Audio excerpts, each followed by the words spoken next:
Oh, mahirap na. Ito nga pala yung mensahe ng ating Pangulo kung natatakot ba siya or hindi, mga kababayan, doon sa gagawing rally ng Iglesia ni Cristo.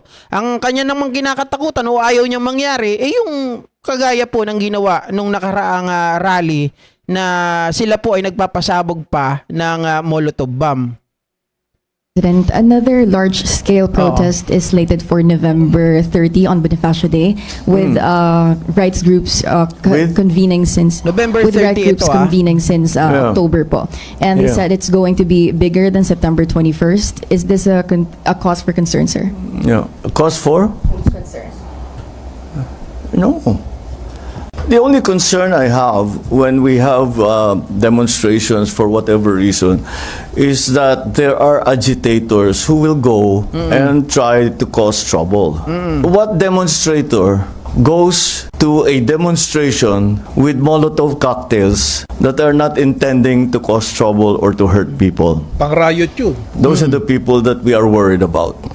And those are the people that we are watching out for. We have a good idea who they are. Tanggalin na ninyo sa isip ninyo yan. Manggugulo kayo, wala namang mangyayari, may masasaktan lang.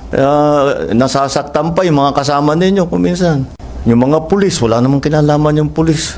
They're just there to control the crowd. They're not there to hurt anyone. So that's the only thing I worry about, because we know the reasons for this. The reasons is the outrage for what we have been slowly or not so slowly discovering about some of these projects that were egregious in implementation and shameless in dishonesty and abuse. Of course, that will be a cause for outrage. You know, those funds are supposed to go to people, to feed people, to make their lives better, and that all disappeared because they buying airplanes and buying big mansions kung saan-saan. It's, you know, of course. Pinapatamaan mo ba si Escudero? Kababayan. Nako. Sa totoo lang, malaman na malaman talaga tong pahayag ni Pangulong Bongbong Marcos na to. Doon sa mga planong mag-rally sa November 30th, hindi niya pa binabanggit dito yung rally ng INC kasi bago lang yan mga kababayan, no? Yung rally ng gaganapin dito sa itong nalalapit na November 30th, mga kababayan. Yan. Wag na kayong magbalak, wag na kayong magplano na kung kayo po ay sasama dyan, manggugulo lang kayo, magdadala kayo ng Molotov, masasaktan lang kayo, makukulong lang kayo. At higit pa sa lahat, mga ka-GP Natics, ang mangyayari dyan, kayo lang ang talagang magiging casualty. Diba? Kayo lang ang mapapahamak.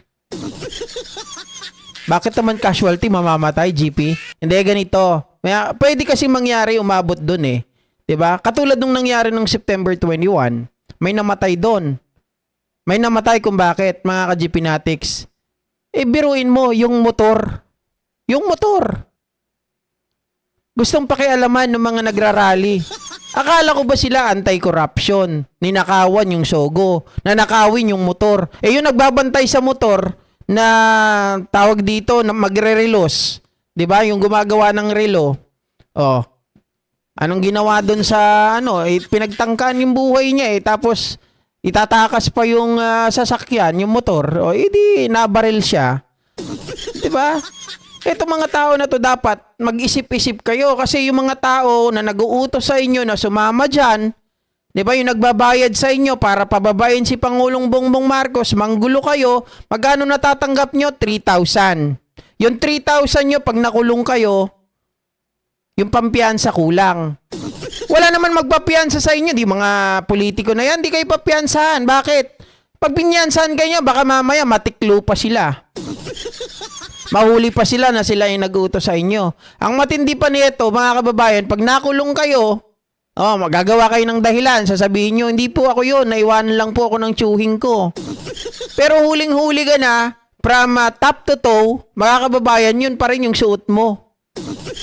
Tapang-tapang mo nung nakamaskara ka, nung naalis yung maskara, nahuli ka, hindi po ako yun. Luluhod-luhod ka. Kung ako sa inyo, doon kayo sa bahay ninyo, maglulo kayo doon. Sorry. Mga kababayan, nagjo-joke lang ako ha. Baka mamaya. Kasi mga bata pa yun Mga bata pa yun. Marami pa yung pwedeng gawin sa mundo tapos makukulong lang, masasayang yung buhay. Di ba?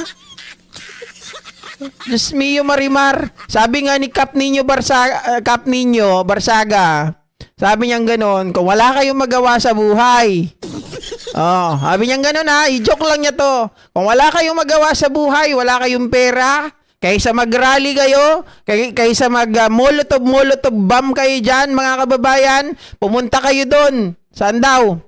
Pwede daw kayo sa Quezon Ave? Pwede daw kayo doon, mga kababayan, sa Magallanes? Tapos, kung ayaw naman daw niyo doon, pagwapo kayo, PM nyo lang si Cap Nino. Sigurado, masisiyahan kayo, magkakapera pa daw kayo. Loko-lokong Cap Nino. Tama naman, mga kababayan, di ba? Ma'am Betty Calizo. Kaysa doon, mapapahama kayo. Kikita nga kayo, masakit naman ang katawan ninyo. Mabubugbog kayo, makukulong kayo. O kalaunan, baka mamaya, worst to worst scenario. Mapatay pa kayo dyan. Kay ninyo, sigurado magkakapera na kayo, busog pa daw kayo.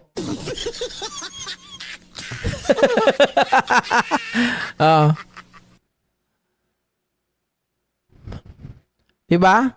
O, ito naman, pag-usapan natin. Diyos ko, nalilibang na naman ako. Ito talaga yung na-miss ko eh. Kung ano yung pinagsasasabi ko dito.